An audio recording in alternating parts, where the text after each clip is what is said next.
Boys. Ubi. Ha? Ha? Wala. Okay. Gusto nyo.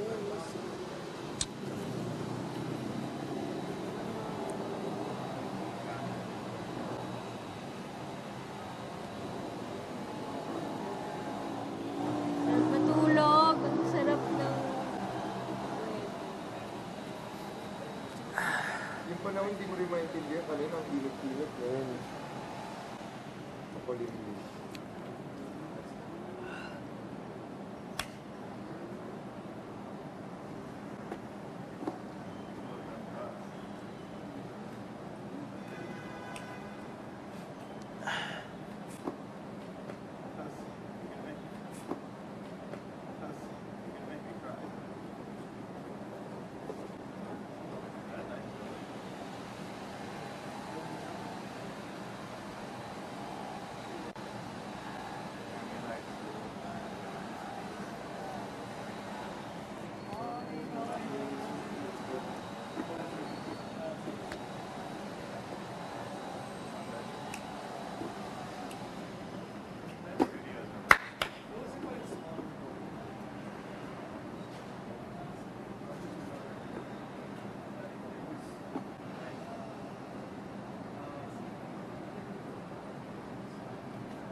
Uy!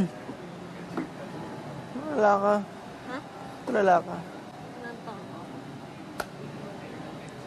Keme.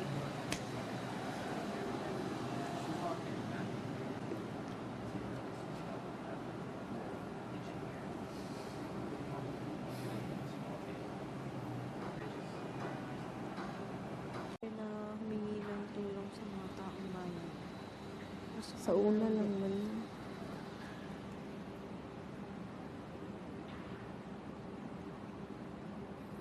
Kung uuwi na po siya, nalulungkot ka. Nalulungkot ka.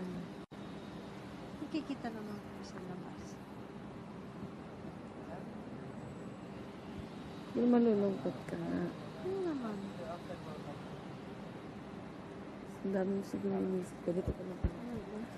Tilis, maligo ka na. Huh? Makoy? Makoy ka ba? Si Maymay, hindi Makoy. Mayma. Siguro mahihirapan.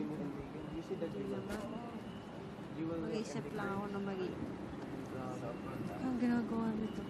Mas maganda kung ikaw na lang lalabas. No? Oh my gosh. Kung ako babae, mas maganda ako lalabas. Bahala. Babaliw ako. Kasi may couple dito. Pero yun talaga sila. Couple talaga yun sila. Kasi jowa na talaga for 4 months and everything. Yung lalaki, nag-audition na sa ibang bansa, yung babae dito. Hindi niya alam ang tanggap ng lalaki. Hindi niya sinabi sa girlfriend niya. Dito na sila nakita. Ay, sobrang saya. Pero hindi pwede malaman.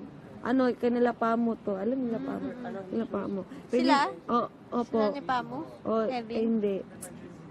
Kanilang edition o batch. Tapos yung pumasok yung boy dito, hindi pwedeng malaman ng household na jowa sila.